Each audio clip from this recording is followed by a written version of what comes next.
Bueno, recordarán que la ocasión anterior nosotros ya terminamos de recorrer lo que era la terapéutica sacramental, o sea, la manera en la cual objetivamente los sacramentos poseen la gracia de la curación. La manera, pues, en la cual Dios ha querido transmitirnos estos múltiples beneficios en su iglesia y, sobre todo, a partir de, digamos, la distribución de estos dones que a grandes rasgos llamamos sacramentos. Ahora bien, el día de hoy nosotros ya vamos a comenzar a abordar la cuestión subjetiva de la recuperación. O sea, si estamos viendo una terapéutica espiritual, ya vimos en primer lugar la dimensión objetiva, ¿no? La terapéutica sacramental. Pero también es cierto que hay una dimensión subjetiva, es decir, la gracia, y esa es como la, digamos, como la afirmación primera que me interesa mucho destacar y que de hecho ya la hemos comentado en ocasiones anteriores. La gracia no opera en automático. Dios tampoco va a operar así. Requiere pues una colaboración y de manera más precisa una respuesta de parte de aquel que en efecto recibe en este caso la gracia curativa. Bien, en particular, hablando ya de manera mucho más específica, una respuesta colaborativa, participativa, receptiva por parte de aquel que sería el destinatario, en este caso el ser humano, de los sacramentos. Por eso, en esta ocasión, ya el apartado se titula Las condiciones subjetivas de la curación y de la salud en Cristo. Eso es justamente lo que vamos a abordar. Si bien, repito, la ocasión anterior nosotros hablamos de la dimensión objetiva de la terapéutica sacramental, o sea, cuáles son los beneficios que reportan y cuál es, por así decirlo, el contenido que poseen cada uno de los sacramentos en vistas a la recuperación de la salud. Ahora faltaría abordar también la otra dimensión, el otro polo complementario de esta realidad objetiva y que remitiría en efecto a las condiciones subjetivas de la curación y de la salud en Cristo. Así pues, en las próximas sesiones nosotros nos vamos a detener en estas condiciones subjetivas. O sea, dicho de otra manera, ¿qué tiene que ocurrir en el ser humano que recibe el sacramento para que en efecto se vea beneficiado por dicho sacramento? O sea, ¿cuáles son las condiciones particulares que el individuo, cada uno de nosotros, debe poseer para que realmente se beneficie de la gracia que le es otorgada? Por eso, comenzamos diciendo que el bautismo, como señala San Simeón el teólogo, no basta por sí solo para nuestra salvación. Y lo mismo podemos decir de los otros sacramentos. Entonces, aquí ya hay como una indicación fundamental. El bautismo y en general cualquier otro sacramento, o sea, cualquiera de los sacramentos, no bastan por sí solos para nuestra salvación. Eso es algo que hay que tener como muy en claro. Por ejemplo, no basta con que haya sido bautizado para que se efectúe mi salvación, sino que habría que cumplir con una serie de condiciones subjetivas para que ésta en efecto se lleve a cabo. El ser humano que ha recibido los sacramentos no se convierte realmente en una nueva criatura. Recuerden que la restauración de nuestra naturaleza humana es conforme con Cristo. Es decir, cuando nosotros nos volvemos, como lo habíamos dicho en una ocasión, cristóforos, más que con la condición de que se abra con todo su ser a la gracia que le ha sido concedida por Dios mismo. Y ahí está la cuestión. Ningún sacramento basta por sí solo para nuestra salvación. ¿Por qué? Porque es necesario que el ser humano se abra con todo su ser, o sea, en todas las dimensiones particulares que lo constituyen como ser humano, para que en efecto se vea beneficiado y plenamente nutrido por la gracia que Dios nos ha concedido a través de los sacramentos. O sea, hay que mantener una especie de receptividad total, un poco como la tierra, ¿no? Por manejar esta imagen que me parece que además es como muy pertinente, ¿no? La tierra es sumamente dócil. Por ejemplo, aunque la tierra esté bien nutrida, no se autocultiva ni se autocosecha. De hecho, podemos decir que la tierra en gran medida es muy pasiva. Requiere que alguien la trabaje. Por ejemplo, que alguien la siembre, la condicione para que se pueda realizar una buena cosecha. También que la abonen y, por supuesto, que la rieguen. Y cuando uno riega la tierra, por ejemplo, en un cultivo, la tierra lo que hace es absorber, ¿no? Absorberá por completo. Bueno, a esto es un poco a lo que nos referimos con esta condición de apertura total. O sea, tenemos que abrirnos plenamente a la gracia que Dios nos ha concedido, ¿no? Que Dios mismo nos ha querido, en este caso, transmitir. Y por ende, para que la salvación en efecto se efectúe, como lo hemos mencionado a través de los sacramentos, pues necesitamos una total apertura, o sea, que nos abramos con todo nuestro ser a dicha gracia, ¿no? Y esta apertura significa e implica además volver a la vida entera hacia Dios. Esa es la condición subjetiva más importante para vernos beneficiados por la gracia que Dios mismo nos ha concedido. Volver la vida entera hacia Dios, por completo. O sea, no solo una parte, por ejemplo, sino todas las dimensiones que en efecto me competen. Podemos decirlo en cuerpo, alma y espíritu. Tengo que realizar esta apertura total, abrirme por completo, de tal manera que mi vida entera se vuelva hacia Dios. De hecho, a esto es, dicho sea de paso, a lo que se le conoce como conversión. ¿Qué es realmente la conversión? No se limita a cambiar ciertos aspectos de nuestra vida o a dejar ciertos hábitos más o menos desordenados. Esa no es conversión. Esa podemos decir que a grandes rasgos implicaría una especie de modificación parcial de la conducta. No, la conversión implica un volver la vida entera hacia Dios. Nuestro pensamiento en general, nuestro modo de sentir, nuestro modo de obrar, o sea, todo lo que nos constituye como ser humanos es vuelto de nuevo hacia Dios. Acuérdense que la palabra conversión significa volver de nuevo a. O sea, retornar nuestra orientación fundamental de vida que en principio está y estaba orientada hacia Dios. ¿De acuerdo? Entonces, eso es la implicación o la condición subjetiva más fundamental. El hecho de que nosotros impliquemos un volver la vida entera hacia Dios. Así pues, las condiciones objetivas de nuestra curación y de nuestra deificación, esto es, los sacramentos, deben ir acompañadas por unas condiciones subjetivas asimismo reales. Y esto es importante. La realidad objetiva de los sacramentos, o sea, la realidad objetiva de la curación es cierta, ¿no? Los sacramentos comportan y contienen lo que mencionamos anteriormente.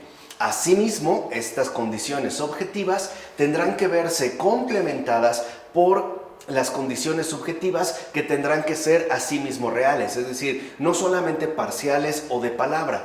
Y estas condiciones subjetivas, asimismo reales, implicarían ciertamente dos dimensiones muy especiales. La primera es tanto nuestra libre participación, o sea, no puede ser algo obligado. A mí no me pueden obligar a volver la vida entera hacia Dios. De hecho, nadie lo puede hacer, ni siquiera Dios mismo. No puede ser por obligación, sino que tiene que ser por libre participación. Tiene que ser algo, pues, querido y asumido de manera personal, como nuestra colaboración voluntaria y personal con la obra divina. Entonces, aquí vemos dos rasgos también muy importantes. El primero es que las condiciones subjetivas, ¿no?, que dijimos, la más importante es volver la vida entera hacia Dios, a su vez remiten a dos factores esenciales. Por un lado, una libre participación. Por ejemplo, no me pueden obligar a recibir un sacramento. No me pueden obligar a abrirme a Dios. Eso tiene que ser una cuestión voluntaria y enteramente libre. A esto nos referimos con una libre participación, pero también esto implicará una colaboración personal. Entonces, libre participación y colaboración son como, digamos, los dos elementos subjetivos que darían respuesta a la donación que Dios nos hace a través de sus remedios curativos, o sea, de los sacramentos. De tal manera que la obra divina requiere libre participación y colaboración. Uno no puede curarse obligatoriamente, así como uno no puede curarse sin colaborar. Por ejemplo, cuando uno está enfermo y decide asistir al médico, pues uno asiste libremente. Si te llevan de manera forzada es porque o bien no te interesa tu curación, o bien no te importa, por ejemplo, en este caso, la salud que podrías recuperar o bien adquirir. Pero por otro lado, el hecho de que tú ya hayas asistido al médico también implica una colaboración personal. Por ejemplo, tomándote los medicamentos que se te han recetado en tiempo y forma. Por decir, si te dijeron que tenías que tomarte una cápsula cada 8 horas, pues no te vas a tomar 4 cada 2, sino es una cada 8 horas. A veces, aunque eso implique, no sé, despertarte en la madrugada y pueda ser incómodo. O bien, si te dicen que no puedes consumir nada de irritantes, bueno, sabrás que tu colaboración, o sea, tu curación, dependerá en gran medida de la colaboración que tú realices, ¿no? La curación, pues, no se va a dar de manera automática. Por eso es tan importante que no perdamos de vista cómo esta respuesta que damos a Dios, o sea, la obra divina, implica, pues dijimos, una libre participación y también una cooperación voluntaria, lo cual en efecto expresaría nuestra postura personalmente asumida ante los remedios que Dios nos está ofreciendo. San Nicolás Cavasilas dirá que la vida en Cristo reside en una cooperación de lo divino que depende propiamente de Dios y de lo humano, a saber, nuestra buena voluntad, nuestro esfuerzo y nuestro celo. Entonces, hay como un encuentro de parte de Dios y los seres humanos, ¿no? El ámbito concreto de lo humano. En efecto, la vida en Cristo implica que hay una cooperación, hay un obrar divino que corresponde propiamente a Dios. Por ejemplo, otorgar las gracias a través de los sacramentos es una obra que solamente depende de Dios. Pero, a su vez, también involucra una cooperación de lo humano, que, como menciona San Nicolás Cavasilas, estaría remitida, digamos, como a 3 ingredientes. Por un lado, nuestra buena voluntad, o sea, nuestra cooperación voluntaria.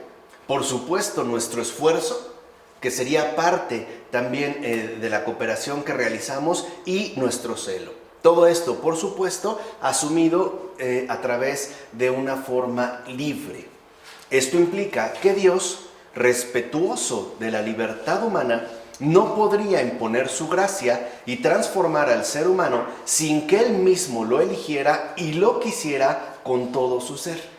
O sea, en síntesis, Dios mismo no podría sustituirnos y actuar en nuestro lugar o actuar por nosotros. ¿Por qué? Porque se toma muy en serio nuestra humana realidad. Y lo que espera de nosotros, por una parte, es que nosotros elijamos precisamente el ofrecimiento que Él nos dirige. O sea, el volver nuestra vida entera hacia Él. Pero además, y esto es importante, no basta con la mera elección, sino que hay que quererlo con todo lo que somos, con todo nuestro ser. De tal manera que este querer con todo nuestro ser es justo lo que implicaría nuestra buena voluntad, nuestro esfuerzo y nuestro celo. De otra manera, entonces, nosotros seríamos como dejados de lado y no seríamos realmente curados. O sea, en pocas palabras, la curación no puede realizarse vía sustitución. Es como si una persona estuviera muy agripada y otra dijera, no te preocupes, yo me tomo los medicamentos por ti. Bueno, esto no le va a hacer ningún bien, en este caso, al enfermo. Él tendría, por un lado, que elegir, ¿no?, el remedio que se le ofrece y además aplicarse enteramente a ello. Entonces Dios, por eso les decía al inicio, Dios nunca actúa de manera automática. O sea, Dios nunca va a llevar a cabo una sustitución. A menos que, como nosotros lo mencionamos cuando estudiamos a Santa Gertrudis, acudamos a su intervención de una manera directa, que es justamente, ¿no?, como esta gran realidad de la suplencia que ya Santa Gertrudis nos ha explicado. Pero en el caso particular que nosotros mencionamos, Él no va a pasar por alto nuestra humana realidad. ¿Por qué? Porque en efecto nos toma muy en serio y además respeta por completo nuestra humana libertad. De tal forma que entonces, repito, no basta con elegir, o sea, no basta con que yo elija participar de los sacramentos, sino también es importante querer beneficiarse con aquello que, en este caso, estoy recibiendo. Por eso, insisto, Dios no actúa por sustitución y más bien es muy respetuoso con nuestra realidad y por ende con nuestra humana libertad, ¿no? Escribe entonces San Macario el Grande. Dice San Macario: el hombre posee por naturaleza la actividad voluntaria y esta es la que Dios exige. Entonces, ¿qué es lo que realmente exige Dios de nosotros? La actividad voluntaria, el querer nuestro, ¿no? Por eso, la Escritura prescribe que, en primer lugar, el ser humano reflexione. Para eso se nos dio inteligencia, ¿no? Y aparte debemos de tener una inteligencia orientada según la verdad, o sea, alimentada por la luz divina. Entonces, dice San Macario que es por ello, pues, que la Escritura prescribe que, en primer lugar, el ser humano reflexione, que tras reflexionar ame, y por último, que actúe voluntariamente, de tal forma que entonces corresponda con las exigencias que el amor establece y que la reflexión, nuestra actividad inteligente, ha logrado captar a través de su respectiva aplicación. Entonces, la voluntad humana es, por tanto, un auxiliar fundamental en la obra de sanación que Dios mismo nos ofrece. Entonces, Dios no nos va a salvar, Dios no nos va a curar, Dios no nos va a ayudar si nosotros mismos no lo queremos con todo el ser. O sea, si no queremos la obra de Dios en nosotros de todo corazón. Y no es porque Él no quiera, es porque en realidad no puede. Porque respeta, vuelvo a repetir, nuestra humana realidad y por tanto nuestra respectiva libertad. ¿De acuerdo? Por eso muchas veces, si queremos que Dios ayude a otra persona, ¿no?, y queremos orar por ella, entonces una buena petición no es tanto como exigirle a Dios que actúe, sino que le conceda a esa persona el querer aceptar a Dios en su vida. Vamos a decirlo de esta manera, el suplicarle al Señor que mueva el corazón de esa persona. De tal forma que entonces esta persona pueda, por la propia gracia del Señor, que es un misterio, cómo puede intervenir en la realidad humana sin atentar contra nuestra respectiva libertad, pueda, insisto, asumir esta actividad voluntaria que es justo la única exigencia de fondo que Dios nos está solicitando. Basta pues con querer, pero querer implica un querer de verdad.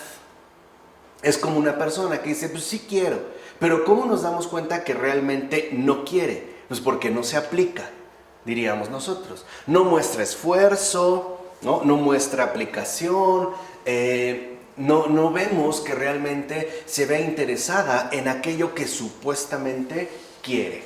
Es más, sin esa actividad voluntaria, que ya dijimos, ¿no?, es lo único que de fondo Dios exige de nosotros, ¿no? Sin esa actividad voluntaria del ser humano, Dios mismo no hace nada, aunque pudiera. Y no lo hace por respeto al libre albedrío que Él ha dado a su propia criatura humana. Entonces, aquí hay algo muy fundamental. Aunque Él pudiera, no lo haría. Porque al crearnos nos ha dotado de un libre albedrío y por lo tanto de un querer igualmente libre. ¿Vale? Por eso es tan importante que lo que Dios nos ofrece, a su vez, sea correspondido subjetivamente. Vamos a decirlo de esta manera. Lo que Dios nos ofrece, en este caso en particular, ¿no?, para la curación, a través de la realidad sacramental, debe ser correspondido con la actitud humana que cada uno de nosotros decide asumir. Y esa es una cuestión libre. Por eso podemos ver que, aunque todos los que participamos más o menos frecuentemente de los sacramentos, algo es evidente, no todos nos beneficiamos del mismo modo.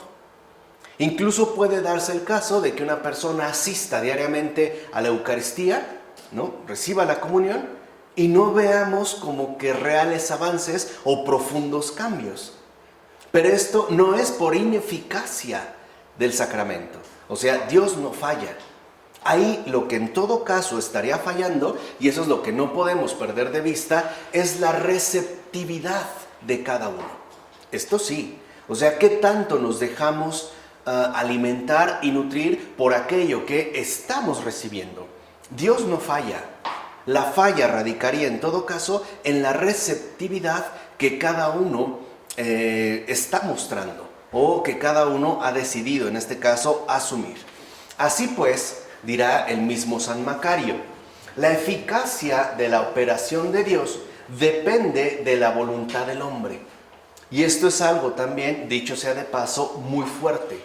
Porque si bien es cierto que Dios es omnipotente, no es déspota. No es un tirano que impone, sino más bien es un padre que sugiere y responde. Pero para que realmente la operación de Dios sea eficaz, o sea, para que realmente manifieste su eficacia, está como en dependencia de la voluntad del ser humano. Porque es la única manera en la que ciertamente se puede establecer una relación en verdad libre y por lo tanto acorde con el amor. Es como en un matrimonio o en un noviazgo. La eficacia del amor en sí, de Dios, va a depender de la voluntad de cada uno de los participantes para comprometerse, ¿no?, en esta exigencia. Pero no lo podemos obligar, por más que lo hagamos o por más que lo intentemos.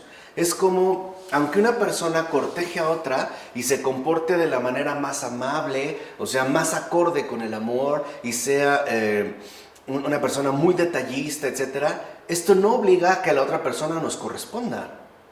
De hecho, puede darse y suele darse, lamentablemente, que esa respuesta no se dé. Que por más buenos que hayamos sido, la otra persona simple y sencillamente no está interesada en nosotros. Entonces, la eficacia, pues, de la operación de Dios, de la actividad que Dios realiza, sí va a depender de nuestra humana voluntad.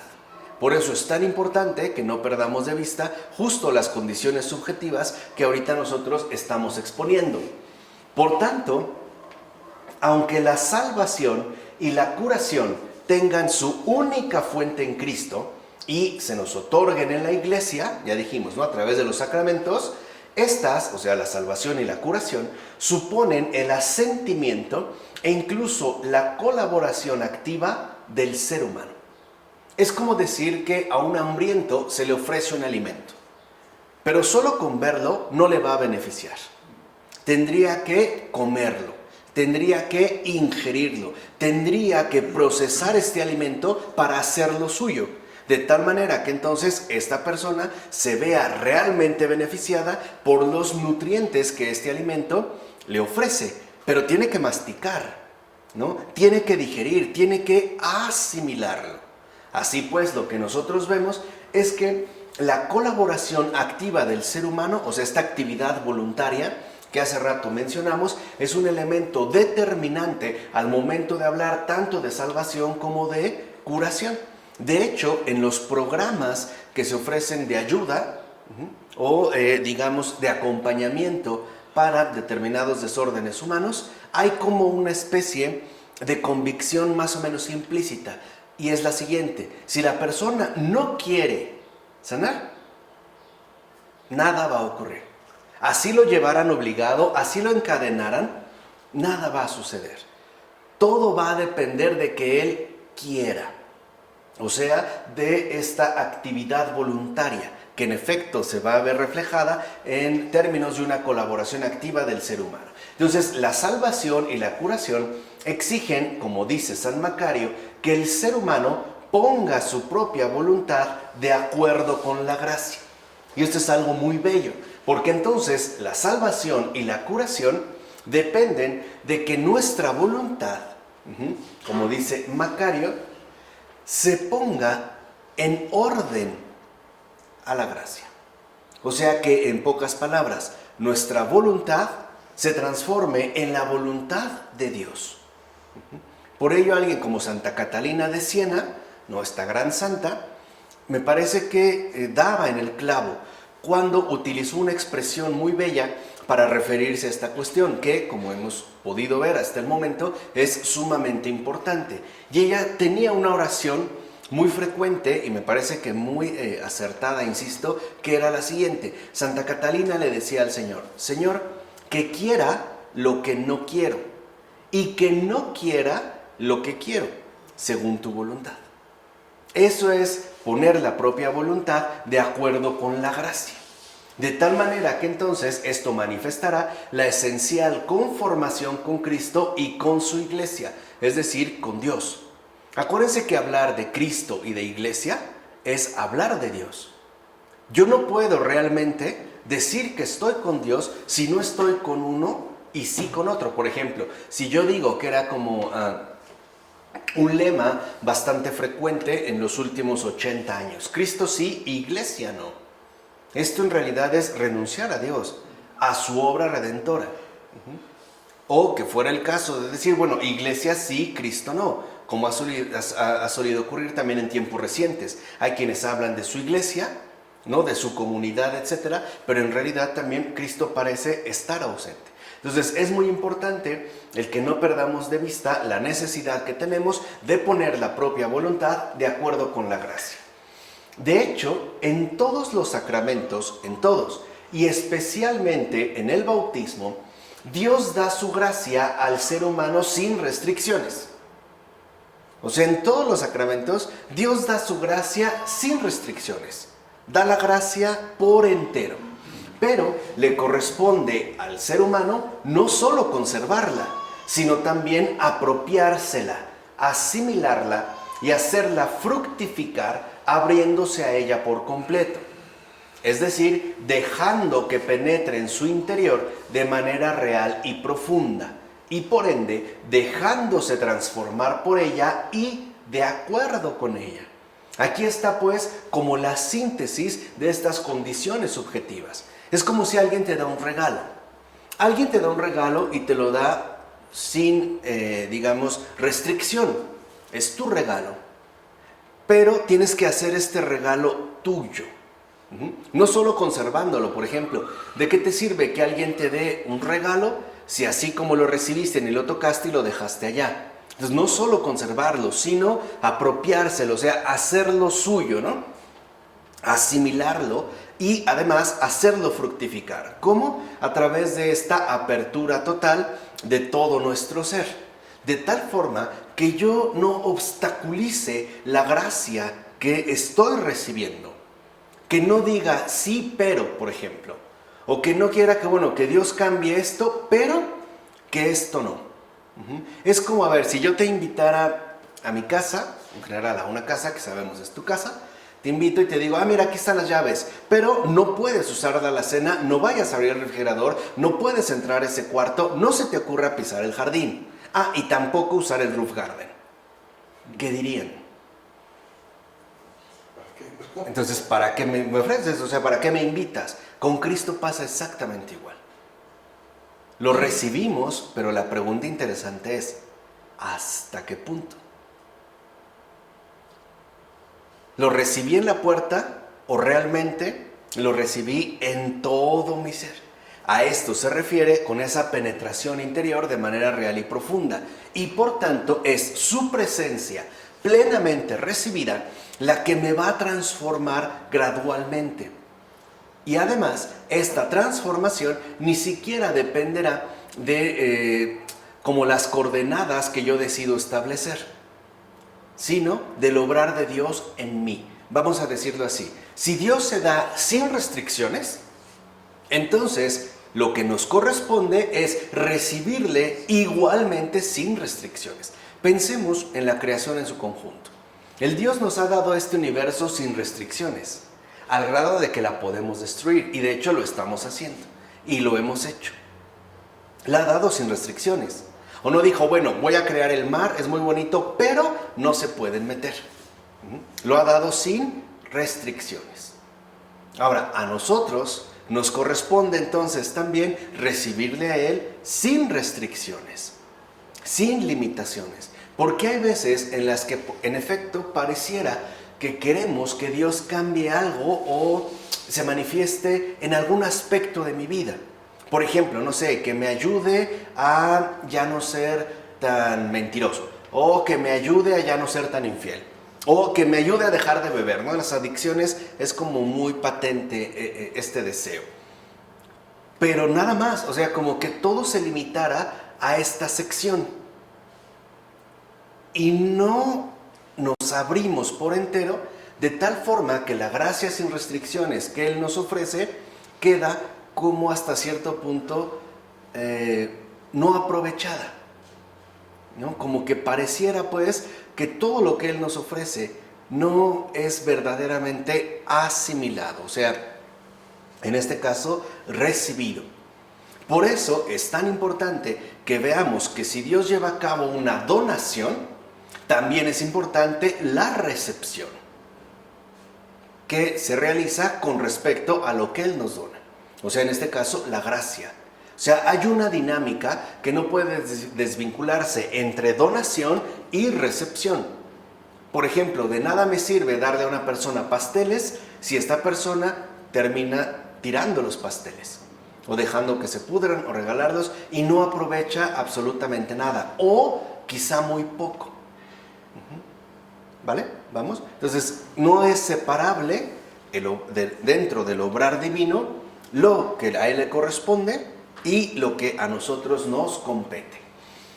Así pues, el ser humano debe, por una parte, esforzarse por conservar la gracia que ha recibido, ya que la comunicación de esta vida depende en su origen exclusivamente del poder de Cristo. Pero una vez transmitida, el conservar esta vida y mantenerse en ella requiere además de nuestra colaboración, como va a decir San Nicolás Cavasilas. Entonces hay que llevar a cabo un esfuerzo por conservar la gracia que hemos recibido. Es lo que sucede en la confesión. Nosotros sabemos, y lo vimos, ¿no?, en la terapéutica sacramental, que cuando acudimos al sacramento de la confesión, uno queda ya perdonado de sus pecados. ¿Qué nos queda? Pues esforzarnos por no volver a pecar. O sea, tratamos de esforzarnos por conservar la gracia que hemos recibido. En este caso en particular, el perdón de los pecados. Y acuérdense, hablamos de los pecados cometidos después ya del bautismo. Ya no estamos hablando de esos pecados ancestrales que ha erradicado el bautismo. Lo que nos queda entonces es un esfuerzo. Y ahí se ve parte de esta colaboración. Es como si de repente trajeras un vestido de lana o de seda blanca muy bello, pero lo ensuciaste. Ok, fuiste y te lo lavaron y te lo dejaron como nuevo. ¿Qué te toca?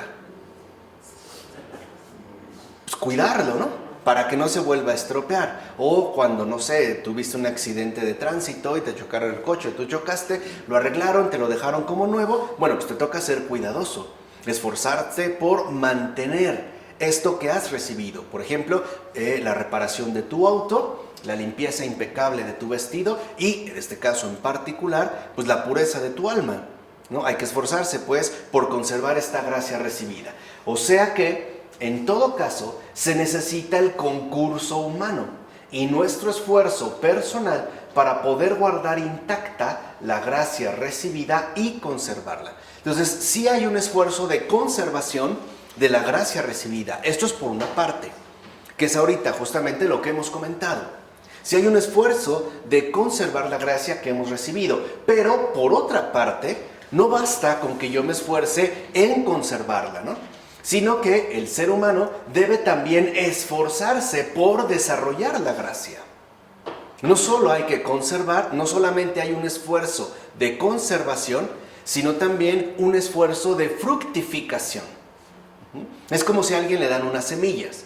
Bueno, pues hay que esforzarse por conservarlas para que no se pudran. Por ejemplo, secándolas adecuadamente, colocándolas en un lugar seco, sin luz, etc. Pero pues también hay que esforzarse porque éstas se siembren y todo el esfuerzo que esto implica. Claro, no podemos con ello obligar la cosecha, ¿no? A veces, no sé si les gusta la siembra, bueno, la siembra orgánica, ¿no?, sobre todo de chiles, pues a veces no se da. Y fueron meses que podemos decir, híjole, uno se siente como muy frustrado. Pero bueno, el esfuerzo se realizó. O sea, en pocas palabras, no podemos garantizar el resultado, pero sí podemos concentrarnos en el proceso que es necesario llevar a cabo.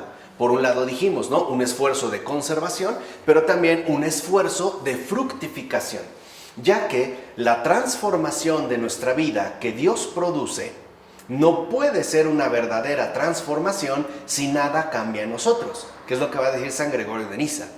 O sea, si yo participo de los sacramentos y no se ven cambios reales, radicales y profundos en mí, algo está fallando.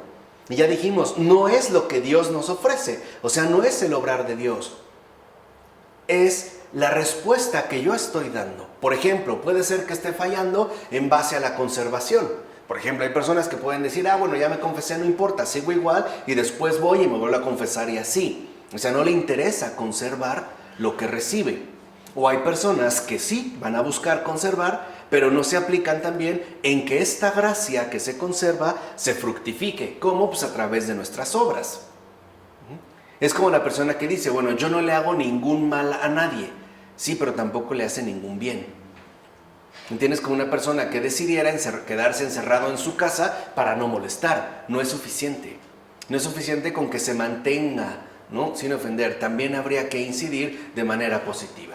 Por tanto, dirá el mismo San Gregorio de Niza, si la vida que sigue a la iniciación no es diferente de la que le precedía, o sea, si en todo nuestro ser y toda nuestra vida no nos esforzamos por adecuarnos a la imagen de Dios plenamente restaurada en nosotros, entonces el agua del bautismo no es más que pura agua.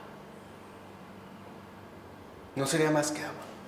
Lo mismo pasaría con la Eucaristía. Si nuestra vida realmente, en base a la respuesta apropiada que damos a Dios, no es diferente de la que poseíamos antes de, entonces lo que recibimos no es más que harina sin levadura, un pan sin levadura. Y el vino que está en el cáliz y que a veces suelen conjuntar con la hostia, pues no es más que vino. Lo mismo pasa en el bautismo. Dice, si realmente, ¿no? Dice San Gregorio de Niza, si esta vida no es diferente, entonces, por ejemplo, el agua del bautismo, pues no es más que pura agua. Así pues, podemos decir que el ser humano debe entonces colaborar en la obra de restauración. Hay una vinculación profunda entre esta obra de restauración, o sea, entre Dios y el hombre. El Señor se anticipa y nosotros debemos corresponder al ofrecimiento que Él nos está haciendo. Es como lo desarrolló muy bien este filósofo contemporáneo, Jean-Louis Chrétien, en su libro La respuesta y la llamada. Él va a decir, nosotros somos respuesta, pero esto implica que hay una llamada primigenia. Y todo va a depender de las dos, no solo de una.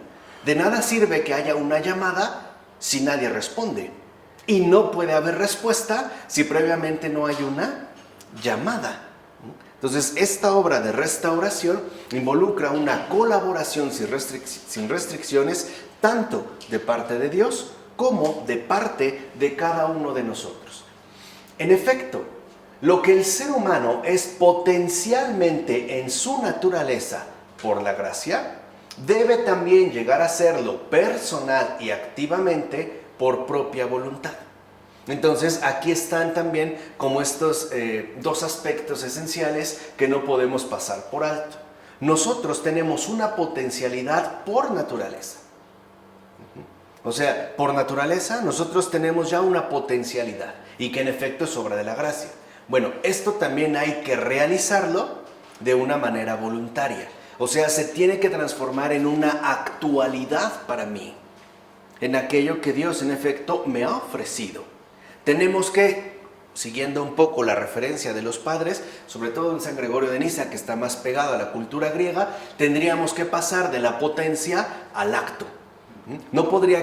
Tendríamos que pasar, como me gusta más a mí plantearlo, no tanto en los términos de potencia y acto, sino que tendríamos que transitar de la posibilidad a la actualidad.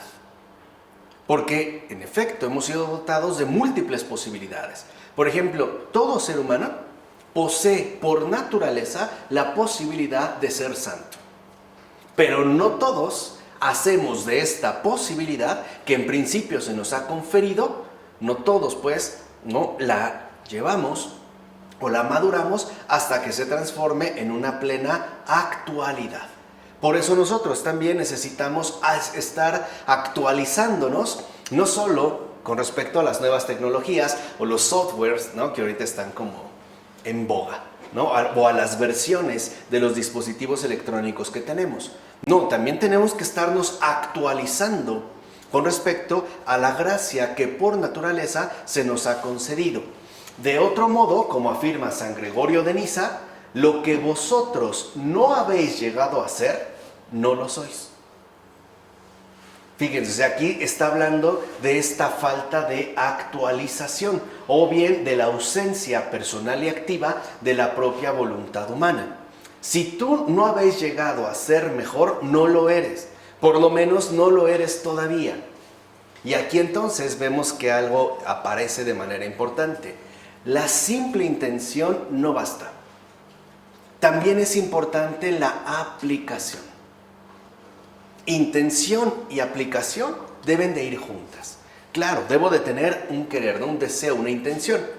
Pero a esta intención le debe corresponder una aplicación para que se realice. O sea, pasar de mi intención, de la posibilidad que tengo de llevar a cabo un cambio, por ejemplo, a que en efecto este cambio se vuelva algo actual en mí.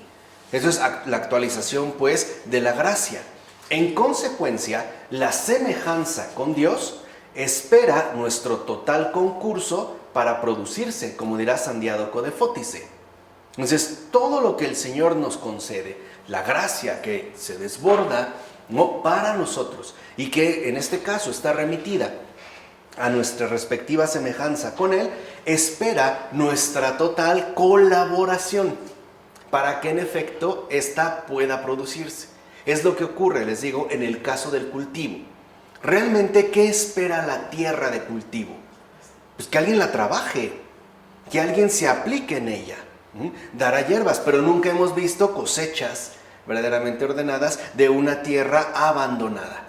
Se requiere una participación, ¿no? Se requiere pues vincularse y relacionarse con esta obra de curación, de restauración, para que en efecto ésta se produzca.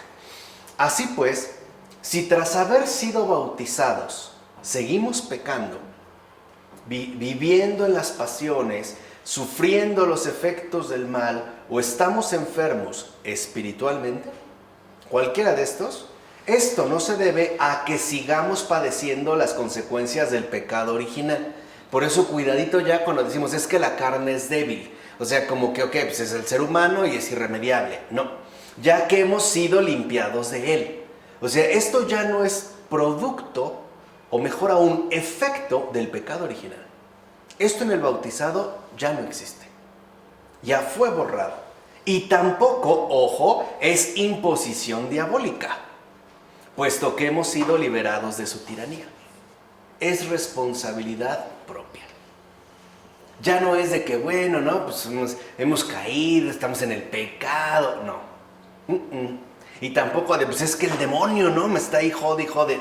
No.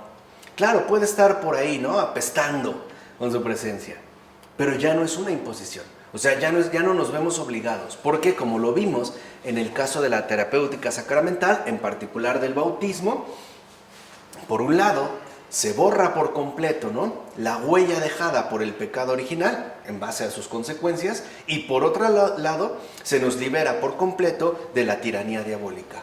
Entonces, esto no es producto ni de el pecado original, que ya fue quitado, ni de la imposición diabólica, puesto que ya no estamos bajo su tiranía, ya no estamos bajo su dominio. En todo caso, y ahí entra la clave más importante, esto se debe a nuestra propia negligencia. Después del bautismo, claro, no de inmediato, pero sí cuando ya tenemos una vida consciente, como hoy le decimos, cuando ya sabemos perfectamente bien lo que estamos haciendo, cuando a pesar de que sabemos que algo está mal, lo hacemos, etc., ¿no? Ahí eso es obra de la negligencia. Y por tanto apunta a nuestra responsabilidad personal. Entonces vean, mis pecados después de mi bautismo son míos, ya no son de Adán. Eso lo vimos también aquí. El pecado original es de Adán. Claro, dejó unas consecuencias y estas se me quitan. Pero de ahí en adelante ya es cosa mía. Y la palabra clave es negligencia. De hecho, creo que nosotros ciertamente no nos vemos profundamente beneficiados por la vida sacramental justo por negligencia. Ahí está como la clave de todo, o sea, el ser negligentes, el no aplicarnos a lo que en efecto se nos indica, se nos señala y nos corresponde, ¿no? Y esta negligencia pareciera también, hasta cierto punto, como afectar o perjudicar nuestra vida en conjunto. Por ejemplo, hay personas que se dedican a mil y un cosas menos a lo que tienen que atender. Eso es negligencia, por ejemplo. Por eso San Benito decía, haz lo que tienes que hacer. Que nosotros podríamos traducir como, no seas negligente. Entiende que hay una jerarquía de prioridades. Hay cosas, pues, que van primero y otras que vendrán después, pero no puedes brincártelas. Por eso nosotros debemos de ser muy combativos con respecto a esta negligencia que nos causa verdaderos trastornos y malestares. Y no solo a nosotros, sino a los demás. Por ejemplo, un muchacho que tiene que presentar un examen muy importante y que de hecho puede o no puede llegar a comprometer su respectivo egreso universitario. Y en lugar de aplicarse a estudiar para ese examen, decide irse de fiesta o al cine o a emborracharse. Esa es negligencia. ¿Qué quiere decir? Que la mayoría de los padecimientos que tenemos ya, sobre todo en la edad adulta, son por negligencia. Ya no son, ¿no?, por obra del pecado original, ni tampoco de la imposición diabólica, a menos que uno le haga caso. Pero ya no estamos obligados, o sea, ya no estamos sometidos a esa tiranía, sobre todo en particular, como lo hemos dicho, después del bautismo. Por eso creo que es muy importante este consejo del gran San Benito. Haz lo que tienes que hacer. Por ejemplo, yo sé que tengo que llegar a preparar la comida porque, no sé, mi esposo llega o mi esposa llega a tal hora y solo tiene un breve tiempo para comer. Pero en el camino me encuentro a alguien y me quedé platicando. Híjole, ya se me pasó. Ay, bueno, pues esos detallitos que pueden parecer mínimos, ya son muestra clara de una profunda negligencia. Y en último término, lo que esto significa es que por pura negligencia propia, no me estoy beneficiando de lo que Dios me da. Y más aún cuando llevo una vida sacramental. Por eso ve a la persona y dice, ay, es que no cambia o no pasa nada y hago y es negligencia. O sea, la causa es una total negligencia, la cual puede empezar desde aspectos más pequeños. O si tú sabes que tienes que cumplir con un deber, pues no te desvías a otros lados. No haces mil y un cosas menos lo que debes. Acuérdate, como decía San Benito, haz lo que tienes que hacer. O sea, debemos de ser, insisto, sumamente combativos contra esta negligencia. Entonces, dicho de otro modo, podemos decir entonces que la gracia que hemos recibido es totalmente perfecta. Totalmente perfecta.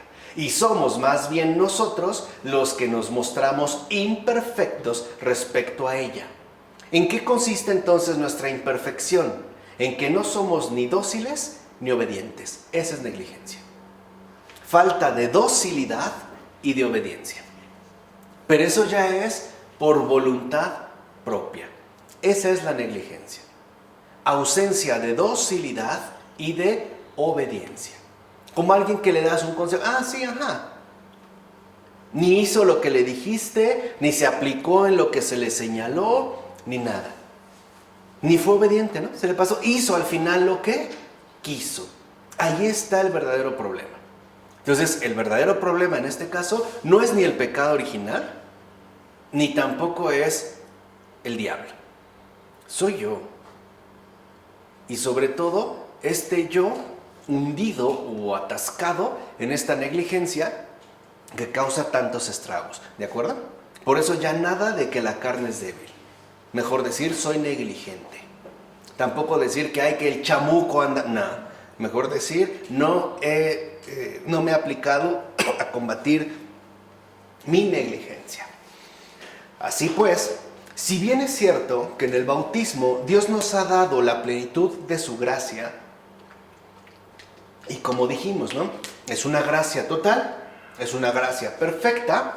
Él, que siempre respeta nuestra libertad, no nos obliga a recibir los efectos de su gracia, que es justo lo que la negligencia anula.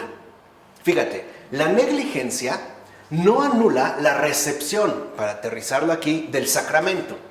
Lo que anula es su aprovechamiento, eso sí. Lo que anula es su aprovechamiento. O sea, lo que realmente va a destruir son los efectos benéficos que esta gracia nos pudiera aportar. Pero eso es por negligencia. Por eso justamente es que se vuelve necesario luchar para no volver otra vez al estado anterior de pecado ni al ámbito de las pasiones. De tal manera entonces que lo que más conviene para vencer ciertamente la negligencia es la docilidad y sobre todo la obediencia. Por eso hoy vemos también como la negligencia está muy presente dentro de nuestro acontecer contemporáneo. A nadie le gusta recibir órdenes, lo sentimos como una imposición, incluso se puede llegar a ver como una humillación. Estamos como sumamente orgullosos de la autonomía alcanzada. De tal manera que nadie se mete con mi vida. Yo soy el propio constructor de mi vida, ¿no? Es mi vida. De tal forma que aunque alguien me diga, pues yo siempre trataré de seguir mis propios rumbos. Por eso somos tan indóciles, ¿no? Y tan, en este caso, desobedientes. Pero esta negligencia, esta falta de docilidad y de obediencia, que no es para nada ciega ni vil servilismo, no podemos confundir la docilidad y la obediencia con el servilismo, sino más bien con una lúcida y profunda libertad, justo nos va a privar de poder aprovechar los efectos de la gracia que Dios mismo nos concede. Ciertamente no debemos acusar de nuestras faltas sino a nosotros mismos, no a Adán ni al diablo. No es cosa de Adán ya ni del diablo. Pues por el bautismo hemos sido liberados tanto de la tendencia al mal, heredada del pecado original, como de toda imposición tiránica ejercida por el demonio. Además, y eso es sumamente importante, disponemos de una libertad plena de oposición que nos permite rechazar toda invitación al mal. Entonces vean, el mal no desaparece. Por eso muchos se preguntan, ¿por qué Dios no ha destruido por completo al diablo? O sea, ¿por qué no ha acabado con el mal en este mundo? Porque ciertamente en nosotros, a pesar de que el mal persista todavía, poseemos una libertad de oposición, ¿no? Es cuando yo les dije en unas clases anteriores, en estos tiempos Dios quiere verdaderos opositores en base a esta libertad. O sea, seres humanos que muestran y manifiestan una clara oposición con respecto a todo tipo de mal, que deciden rechazar tajantemente la maldad aún en su propia vida, aún al precio que sea, ¿no? Digamos, o como también lo solemos decir, cueste lo que cueste, y esto es fundamental. Entonces, aunque el demonio siga por ahí fastidiando, nosotros sí poseemos esta libertad de oposición. Y lo que el Señor quiere, dijimos, es que nosotros también hagamos fructificar los dones que Él nos ha dado. O sea, que realmente se vea en nuestra propia existencia los efectos de su gracia. Ahora, y si tras el bautismo seguimos siendo tentados, y de hecho no lo podemos evitar, recuerden cómo incluso, aunque en un principio Adán y Eva no han pecado, ya son tentados por el demonio está ahí. Porque el problema no es el demonio, el problema sería nuestra negligencia. Esto sí, pero no estaría directamente en el demonio, ¿no? Es porque este sacramento nos ha dado el poder de resistir victoriosamente al tentador. Fíjense, basta con el puro bautismo para resistir victoriosamente al tentador. Basta con eso. De hecho, como lo vimos, ¿no? Por ello no es casual que el bautismo comience con una especie de exorcismo, con una renuncia a Satanás y después con una aceptación de Dios. ¿No? Esa es como la base, digamos, esencial. De tal manera que entonces no podemos olvidar lo que en efecto ya se nos ha concedido. Por ejemplo, el poder resistir victoriosamente al tentador, que en todo caso dependerá de nuestra libre oposición a toda sugerencia, a toda tentación o bien a toda influencia diabólica, ¿no? En efecto, no puede afectarnos ni subsistir en nosotros nada que nosotros mismos no aceptemos. Por tanto, si cedemos a las tentaciones es porque eso queremos con toda libertad. En el fondo, eso es lo que quiero. Me puedo ver engañado, por supuesto, pero el engaño sirve para que nosotros concedamos, o mejor dicho, cedamos a lo que en este caso se nos ofrece a través de la tentación. Por eso hemos dicho, ¿no? Ya en este caso, los pecados son propios. No es culpa de mi madre que yo haya hecho, ni de esta sociedad maldita, no. Ni de este mundo basura, no. La culpa es mía. Por eso, si lo ven también durante la celebración litúrgica, decimos el mea culpa, ¿no? Por mi culpa, y lo decimos 3 veces, para entender que no es culpa de Dios, no es culpa de Adán, o sea, de otros seres humanos, y tampoco es culpa del diablo, eso es culpa mía. Esa es una cosa mía. Y que en efecto yo tendré que asumir y reconocer. Ahora bien, la actividad del mal que persiste en nosotros solo tiene 2 causas. Esta es una afirmación que van a realizar los padres. Ellos están convencidos de que la actividad del mal que persiste en nosotros solo tiene 2 causas. Primero, el abandono de los mandamientos. O sea, la renuncia a la docilidad y a la obediencia. La falta en uno de los mandamientos provocará que persista la actividad del mal en nosotros. Y 2, las malas acciones cometidas voluntariamente después del bautismo. De acuerdo entonces con los padres, estas son las únicas 2 causas de la persistencia que el mal parece tener en nuestra vida. O bien el abandono de los mandamientos, o bien ya las malas acciones cometidas voluntariamente después del bautismo. Por lo tanto, evitar por completo el mal sí es posible por la gracia del bautismo. Sí lo podemos hacer. Con ella podemos tanto resistir las tentaciones como practicar activamente los mandamientos con firmeza. Entonces vean, si en nosotros persiste la actividad del mal es porque o bien hemos abandonado los mandamientos o bien estamos cometiendo malas acciones, pero ya de modo voluntario. Sobre todo hablando, como lo hemos dicho, después del bautismo. Pero a partir de la gracia que hemos recibido, ¿no? En este caso de este sacramento, y como dijimos, una gracia total y una gracia perfecta, entonces con esta gracia podemos ya sea resistir las tentaciones, no eliminarlas, pero sí resistirlas, ¿no? Con esta libertad de oposición, y al mismo tiempo podemos practicar activamente los mandamientos con firmeza. Entonces, la gracia del bautismo nos concede 2 ejes sustanciales para la realización de nuestra vida humana conforme a Dios. Y son, el primer eje, el rechazo del mal. Y segundo, la práctica del bien, que van juntas. Por un lado, entonces, el poder resistir las tentaciones, o sea, una libertad de oposición para rechazar el mal, pero por otro lado también la práctica activa de los mandamientos y además con plena firmeza, o sea, de una manera libremente asumida, de una forma voluntaria, de tal forma que la gracia del bautismo nos permite ya rechazar plenamente el mal y practicar enteramente el bien, ¿vale?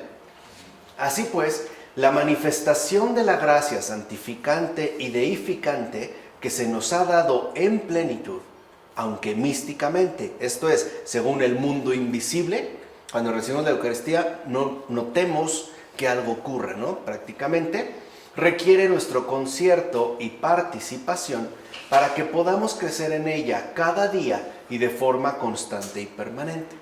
Entonces no se trata tampoco de algo que ya esté plenamente estipulado, porque es una realidad viva, de tal manera que nuestra participación, nuestro concurso, se refleje por medio de un crecimiento constante y permanente en el día a día.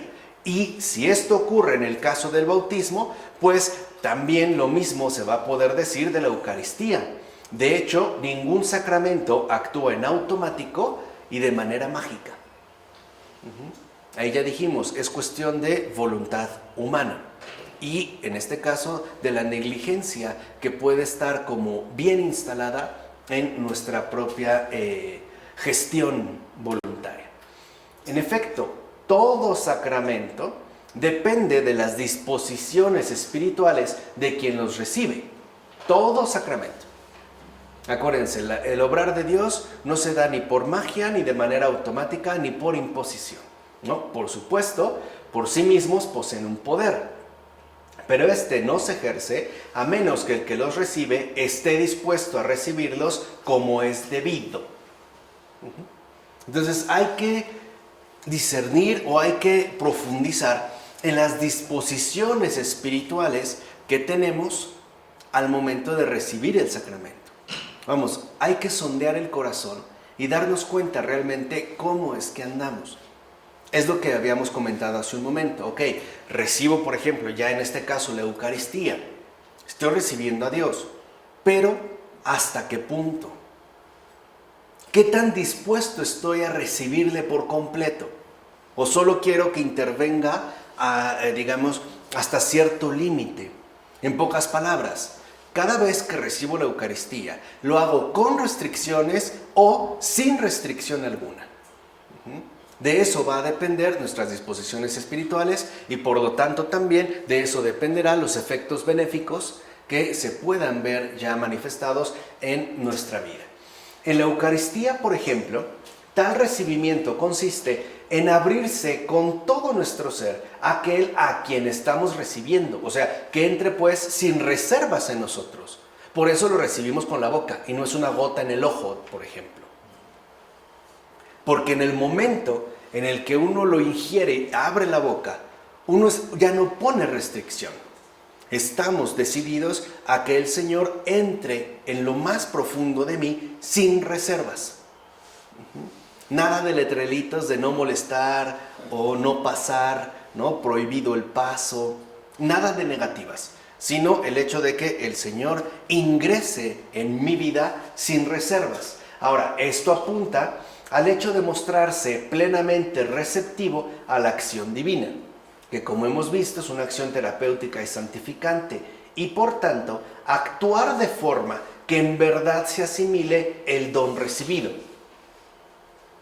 Aquí se da también esta profunda vinculación entre la donación que Dios lleva a cabo y la recepción que nos toca a nosotros realizar. Y tal actuación receptiva consiste en las disposiciones interiores que se tengan, por ejemplo, de aceptación o rechazo, lo cual es aplicable a todos y cada uno de los sacramentos. O sea, a todo sacramento es aplicable las disposiciones interiores que cada uno tiene en lo más profundo de su corazón, que pueden ser, como ya hemos dicho, o bien de aceptación, un querer, ¿no?, a Dios por completo en mí, o de rechazo, un hasta cierto punto, ¿vale? Es como, igual, si de repente yo tuviera un jardín, pero le pusiera arriba una especie de malla de sombreo cerrada, o más aún, un techo de cemento, de tal forma que solo quiero que el sol le dé 10 centímetros. De hecho, si yo lo dejo así, vería cómo donde le da de plano la luz, el pasto estaría sano y verde, y en el otro estaría seco. Entonces, esto es lo fundamental. ¿Qué tantas restricciones le hemos puesto al Señor? ¿Qué tanto lo he dejado internarse en mí de manera real y plena? ¿Qué tanto? Hay muchos que solamente lo reciben de un modo estrictamente formal, o sea, durante la celebración litúrgica. Y ya después, ya no hay más. No es que el Señor no actúe, es que nosotros no estamos dispuestos a aceptar este obrar. Que es también lo que el Papa Francisco ha denunciado cuando habla de los cristianos sí, pero. ¿No? Cuando alguien, por ejemplo, a ver, sí quiero esto, pero no de este modo, o no de aquel. Entonces, ¿dónde está nuestra verdadera disposición receptiva? Yo no puedo poner en este caso restricciones, porque se supone que es un gesto total de confianza, incluso hasta llegar al abandono pleno, ¿no? Como dijera el gran San Juan Crisóstomo, después de la gracia de Dios, todo depende de nosotros y de nuestra aplicación. Después de la gracia de Dios, todo depende de nosotros y de nuestra aplicación.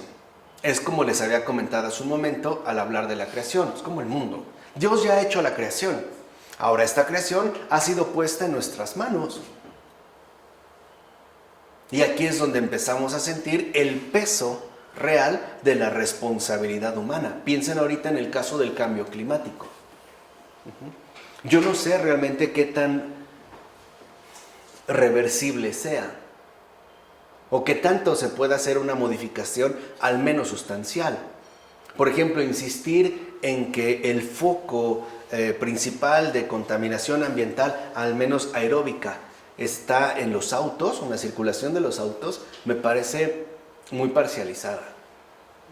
O sea, el hecho de que dejen de circular los autos, no creo que sea como el elemento más principal. El uso de los plásticos sí, pero la pregunta es, ¿el uso de plástico en nuestra vida ordinaria, por ejemplo, las bolsas del súper, o el uso de plástico en las grandes producciones? O sea, ¿en qué nivel está colocado? Porque claro, pareciera que entonces al final todo está brotando de nuestro consumo, pero no hablamos en los términos económicos macro, o sea, en los términos productivos mayores. Esos parece que están invisibilizados, o bien son intocables. Claro, porque ahí hay intereses económicos de por medio. También habrá intereses políticos. Sí, pero hay que ser sinceros. No, lo que dijimos, queremos entonces un verdadero cambio, pues entonces también tiene que ser un cambio sin restricciones. Yo no puedo decir solo esto, ¿no? O solo esta parte. Es como cuando uno se casa, pues uno acepta a la persona sin restricciones. Y ese es, en gran medida, pues como todo el desafío, ¿no? Claro, el Señor nos estará acompañando, lo dijimos, no es que nos abandona, pero a pesar de que yo caiga, me puedo reponer, por ejemplo, en este caso, a través de mi renovación constante en la vida sacramental, por ejemplo, en la confesión, que en lo personal creo que es un sacramento que me fascina, de verdad me maravilla la confesión. No menosprecio a los demás, la Eucaristía, pero me parece importantísimo, ¿no? Porque creo que es más, hasta cierto punto, más patente esta labor de renovación que el Señor realiza con nosotros, como digamos la cercanía que Él hace. Entonces es fundamental que entendamos lo que hace Dios y también lo que nos toca hacer a nosotros. Hay veces en las que una persona acompaña a otra al médico, no sé, se le dieron los medicamentos y pasa 1 o 2 días, la vamos a visitar y sigue enferma, ¿no? Le decimos, ¿qué, no te has tomado la medicina? No. Y entonces pensamos, entonces, ¿para qué fuimos, no? ¿O para qué hicimos esto? ¿O para qué hicimos aquello? Si no tiene a la disposición. O sea, si realmente no había un gesto voluntario de tu parte para poder mejorar, pues nos hubiéramos ahorrado el esfuerzo. Ahora, aquí hay una gran noticia.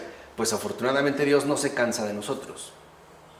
Pero nosotros sí nos cansamos de nosotros mismos. Y ese es un serio problema. Por eso es que yo les insisto, ¿no? Podemos decir entonces que no basta con que exista un médico todopoderoso, capaz de curarlo todo. Y todo es todo, ¿eh? Todo es todo. O sea, el médico todopoderoso, capaz de curarlo todo, para que el ser humano se encuentre ipso facto, o sea, de inmediato, liberado de sus respectivos males. En consecuencia, es necesario que se recurra al médico infalible. Y antes todavía de esto, es por demás prioritario que se desee recobrar la salud. Ahí es lo que dijimos, ¿no? Ahí está nuestra actividad voluntaria. De tal forma que entonces, a partir de este deseo de recuperación de la salud, tanto actividad voluntaria, uno a su vez acuda al médico infalible, es decir, aquel médico que no nos va a decepcionar. Dicho de otra manera, para obtener de Cristo la curación de las enfermedades, cualquiera, el ser humano debe primero querer sanar. Sin tal preludio, ni se recurre a Cristo, ni se busca una curación real.